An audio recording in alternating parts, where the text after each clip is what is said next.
Morning, students. So let's go ahead and get into our online learning for today. I'm going to post this video to both the Canvas platform that we're going to be using and to Google Classroom in case you don't know how to get there. So when you're using Canvas, it's in our NC Ed Cloud, and all you'll have to do is click Canvas. When you click Canvas, it might ask you to log in. If you have to log in, just choose the option that says, NC Ed Cloud I am, and it'll take you right to your Canvas page. So when you go to your Canvas page, you'll have this block that says courses. So I only have the one course because I'm in student view. Because you're a student, you probably have several courses in your student view. So you're going to choose the course that says Integrated 7th, 1920. If I leave student view really quickly, so you might also see it as blocks. So for some reason, it's not pulling it as blocks right now. So if I go to a dashboard, you can see that I have these blocks, and I'm just going to click on science.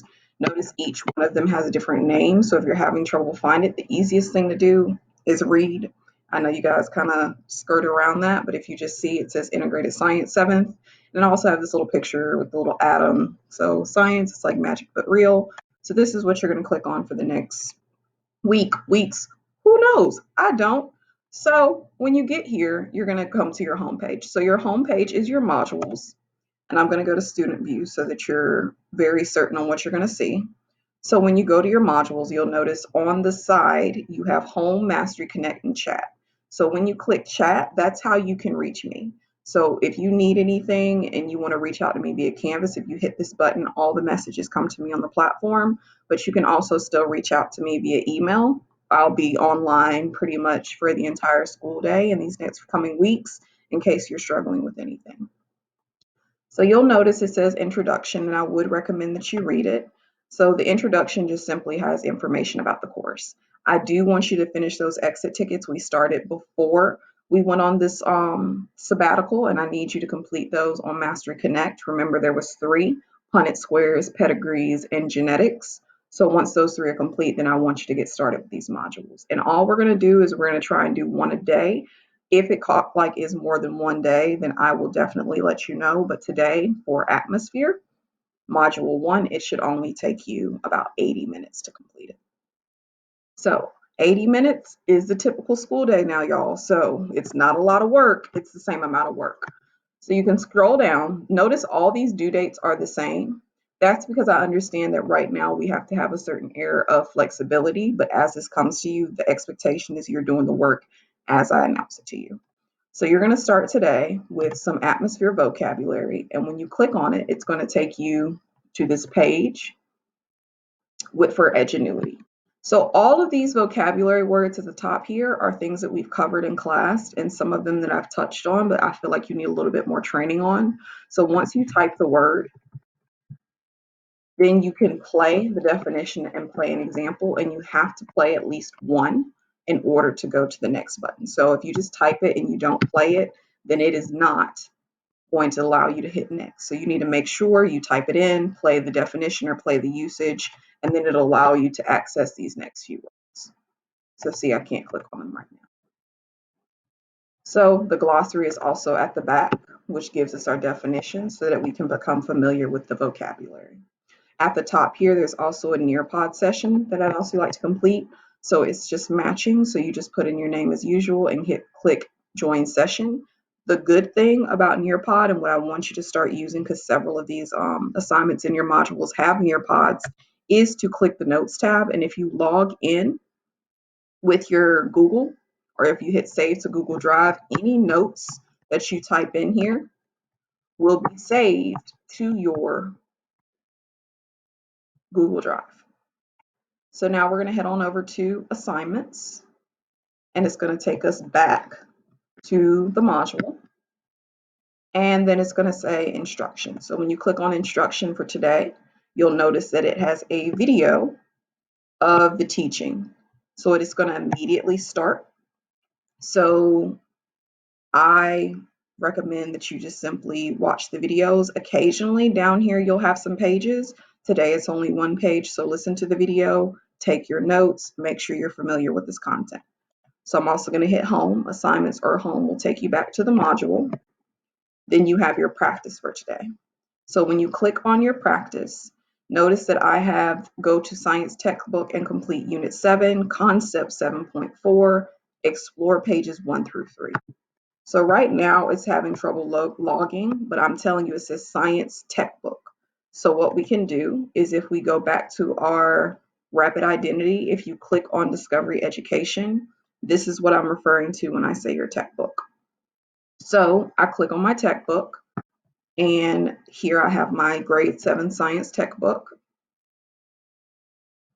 and I have my unit. So unit 1, it says scroll down to unit 7. So unit 7, concept 7.4. So when I get there, it says engage, explore, explain, elaborate. I'm going to click on explore, and notice I have my pages, and this is your assignment for today. Again, I'm going to switch into student view. You have videos. Look at the videos, guys. It really does help with the content. Look at the pictures, consume all this information. And then at the bottom of each, you have an activity. So here at the bottom, we have a sorting activity. So I can just simply drag and drop. And if it's wrong, it's not going to allow me to be wrong. But I don't want you to just guess. I really don't.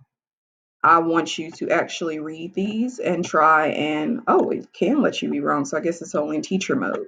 So be mindful of what you're choosing before you decide to submit your document. So I'm going to go back for my practice, and I will work on getting this link live before you all get started. And I'm going to go back to home. Your final assignment of today is going to be your atmosphere quiz. Now, your quiz is timed.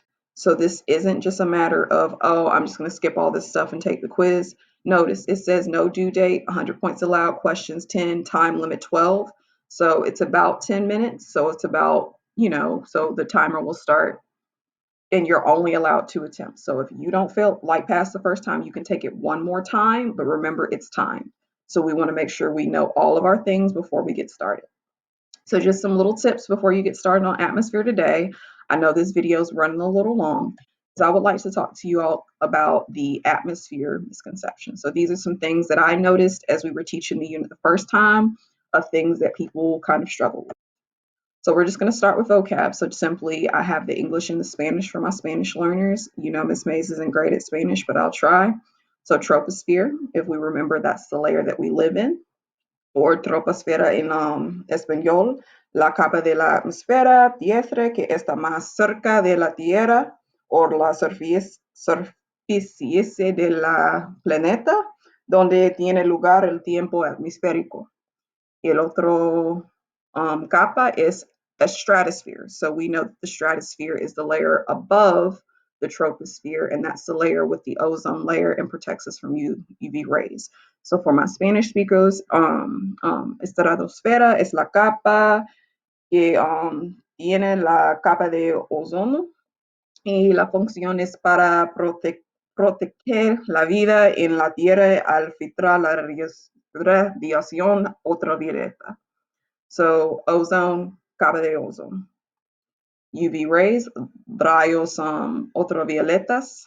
So our UV rays are simply the radiation from the sun, la radiación del sol. And air pressure, which is the amount of pressure that the air is putting on the earth, it performs a certain function. So what it allows us to do is kind of keep objects in place, but it also keeps us warm. So if we didn't have like that air pressure, guys, so remember the air molecules are everywhere. If we don't have that pressure on us, then one, there's not going to be equilibrium in our bodies. So the pressure on the inside needs to be the pressure on the outside. But also those air molecules being closer together is what allows us to keep, from having the temperatures of space. So presión atmosférica, la fuerza que el aire ejerce sobre un objeto y lo nos mantiene caliente por ustedes. So for our misconceptions, one of our misconceptions is that the composition of the air does not matter. That is false. La composición del aire es muy importante. Los porcientos es importantes porque un porciento de 79 es muy diferente a 78. Nitrogen has to be 78%, guys. There's a reason for it. Oxygen has to be 21%. It's not something that we can change. In class, we talk about, percentages, and I'll ask you really quickly, like, what's the percentage of nitrogen? And somebody will go, oh, 79. And then I'll go, no, it's 78. And they'll go, it was close. No, no, no, no, no. Close is not good enough when we talk about our atmosphere. Like we said, the Goldilocks principle. We need it to be just right. So most of the air is oxygen. Why? I'm sorry, I forgot to do this over again. So most of the air's oxygen is also false. That is not true. We can see here that nitrogen is the most abundant gas. Why? Oxygen is super flammable, y'all. It's super flammable. Nitrogen is not. So what nitrogen does is nitrogen allows us to have that volume of oxygen in the air without it just catching fire. And then also carbon dioxide is sometimes good. So I know y'all have this conversation that carbon dioxide is always bad, but we have to remember that, plants also respirate. So they take in things and put out things. So we need plants. So they need to be able to take in carbon dioxide. That's how they breathe. So it is sometimes good. We need some carbon dioxide, but we don't need too much, because once again, that Goldilocks principle, we want our air to be just right. Next, common misconception, air is nothing. This makes my heart hurt. Air is not nothing. Air is all around us all the time, even though you can't see it, and they serve certain purposes. So air mass, air pressure, air density, air molecules take up space. We can see in this picture, they take up space, they're moving around. And like I said, if air was not here, we would not have those molecules to keep us warm. We would not have those molecules to breathe in. We would not have those molecules to create the wind and move weather and perform all these really important functions. So air has mass, it takes up space, air has pressure, it pushes down on us, and air has density. So it moves from high concentrations to like a high concentration to a low concentration. So if we look at our bottle, it's really highly packed in here. So it wants to move to an area of low concentration. And that's how we get this movement of different systems on Earth. And our last misconception is that ozone is bad. El capo de ozone is, no se dice como se dice bad. It's weird how like my Spanish gaps are like that. I don't know what bad is. Mal? Maybe. But anyway, it depends on where ozone is. So if ozone is in our stratosphere, that's a great thing. It protects us from UV rays, so radiation is constantly coming into Earth. Yes, some of it bounces off, but majority of it actually gets like, not majority, but a good amount of it is absorbed. So just like sunscreen, our stratosphere works like sunscreen. So we put our sunscreen on. Does it block the rays? Yes, it allows some of it to bounce off and some of it actually penetrates. So we want some of the UV radiation to come through because, again, we want to be warm. But we don't want all of that UV radiation in, otherwise it's going to cause some problems. So the closer it is to us, when ozone gets down into the troposphere, that's when it's bad. That's when it starts trapping heat a little too close to home. It's a little bit toxic, so it starts to, kind of suffocate us. It causes things like asthma. So in the stratosphere, up high, it's a great thing. Down low, not so great. So think about these things as you go through the lessons today. If you have any problems today, please let me know. Again, you have a quiz at the end of the day. 10 questions, 10 minutes. I gave you 2 minutes kind of as a grace period, and you can take it twice. I wish you the best of luck. I hope you're having a great day. Get all your work done. Miss Maze is out.